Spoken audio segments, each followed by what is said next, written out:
Hi, everybody. This is a um, presentation on just the type of project that can come from WebD 127.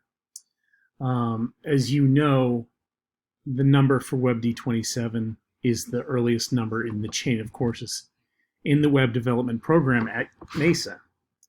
So I've made it optional whether you need to submit a coded version or not. And this is another way to accommodate users who may have not taken the advisory, which is WebD 152, Intro to HTML and CSS. Additionally, I would like to show you the processes of the UX wheel that we'll be covering. All of these processes are part of potentially your portfolio.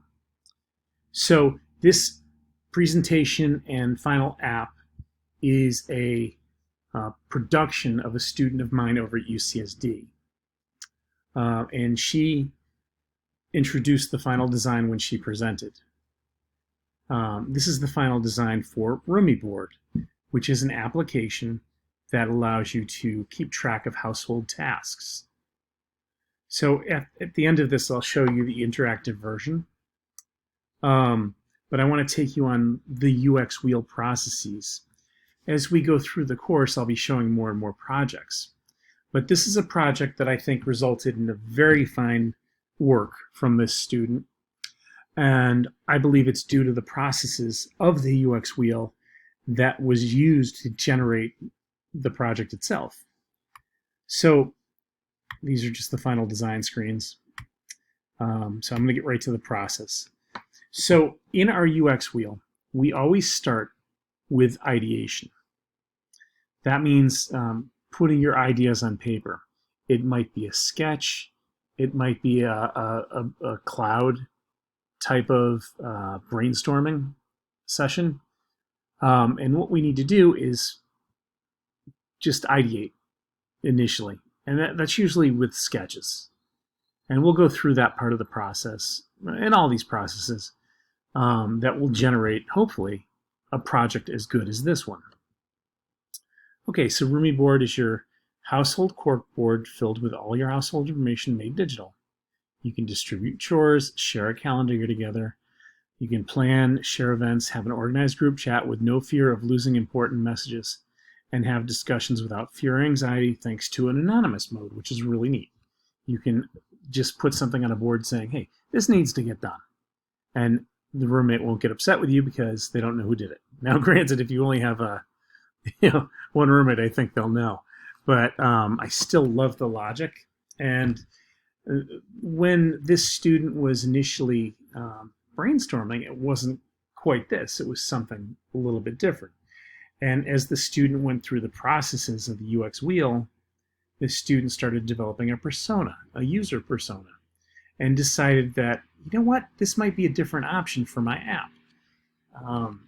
Initially, it was a communications app from student to student, but then after analyzing what was needed based on who the roommates were in her personas, she decided to make that anonymous mode, which is quite brilliant in my opinion. So she writes here, RumiBoard was inspired by countless roommate horror stories from friends, family, and colleagues. Not only was this a solution to combating missed chores or disorganized households, but it was also made to aid those having trouble with proper communication and or anxiety with the people they live with. There's a need for that. It's perfect. So one way to represent this in a fun, engaging way to visually to users was a corkboard. So a few people would organize a corkboard with their families or housemates. This is the part of the UX wheel where we test.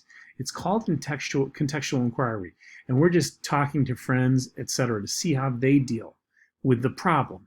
The isolation of the problem is the very first part of the wheel. That's where we start to decide whether something is necessary.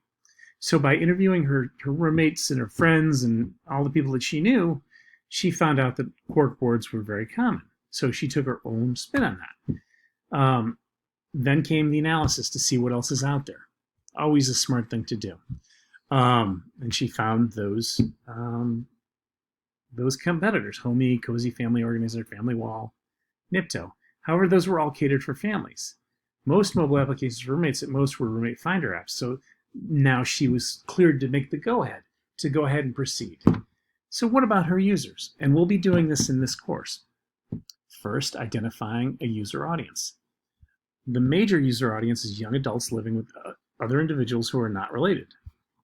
Makes sense? Individuals facing trouble with communicating, social anxiety, not being able to articulate their thoughts correctly, etc. And then families. So all three of these members, these groups, user groups, should be accounted for in a user persona. Now we'll get into this, but the goal is to, and she's got a link to her user personas here, but her goal is to, and this is her version of it, which is excellent, but she's going to throw that in the presentation here. So she's got a third-year university student at UCSD, which is what this student is. Excellent work, right? But she's accommodating and hitting the mark. Now she's got another one who's living in a rented house with 5 other people. He's got habits, frustrations, about, goals, and quotes. So this is an all imaginary, but the idea with these 2 candidate personas, which again we'll get into, is to create a primary. And here's another one who's a little bit older. So she basically represented all 3 of these potential people. Okay. Now, and by the way, those personae are all portfolio worthy. Then she created a storyboard. Now we'll get into this heavily, but the idea of a storyboard is to evaluate the user, the cognitive affordances provided by the app. Okay, so what's a cognitive affordance? It's a design hint that the designer plans on using that will tell or give hints to how they're used.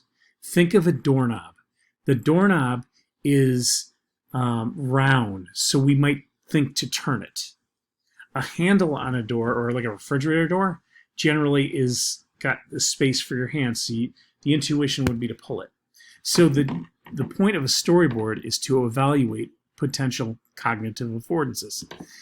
What we do is we try to add transitional thoughts inside the storyboard here to determine if the user might have a problem with the cognitive affordances. If we think there might be a problem, we need to do user testing.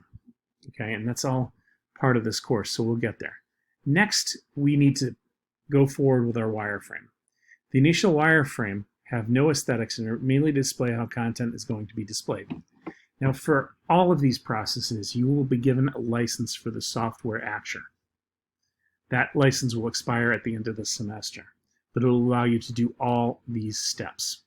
So this is a wireframe, and as I go to the next slide, these are the prototypes. So let's take a look at the prototype. And after that, we'll look at the final project. So this prototype, you can see I can click log in. I can go ahead and log in.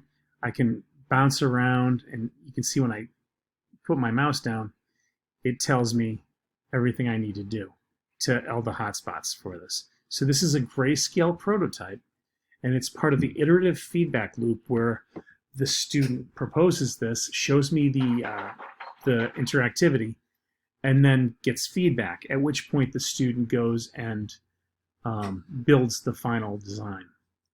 So the final design is right here. This is the final design is actually this one right here. It's got a little more color, a little less grayscale. So that is what the plan is for this the final project. Since we're getting into week 4, this week we're thinking about designing navigation and things like that.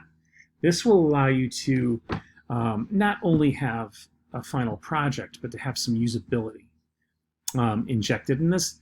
Now, granted, you won't be able to do the HTML tags for this, for the web content accessibility guidelines, but you would be able to do color schemes. You'll be able to user test. You'll be able to test the usability on this. It's very easy. When we test, we just have you come in here and I would give you tasks to do, and then I would have a qualitative interview with you after.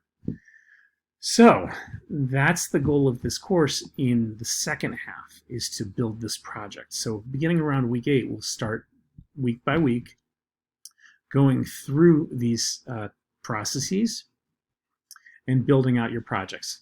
Now, those of you who want to code their projects, by all means, you're welcome to. You will have the option to either use the design software or to go through the process of web development, which it'll add a little more value to your portfolio piece, because you'll have the ability to add, the WCAGE 2.0 accessible little tag at the bottom. Okay. For the rest of you, if you're in web development and you want to take WebD 152, you'll be able to code once you get used to the HTML necessary to create this. Okay. Now, this project in particular is a mobile app, so you'd have to take the responsive design course, WebD 168, and that would enable you to code this. Okay. But all these processes are going to be taught in the second half, and we'll work our way through. A good thing to do would be for the people who are coders, is to run through the process the way everyone is, and then for the last couple weeks do the coding. So I'll try to curtail you if you go too big. Like, I've seen projects like this go into 60, 70 screens. It doesn't need to be that way. It doesn't need to be that way.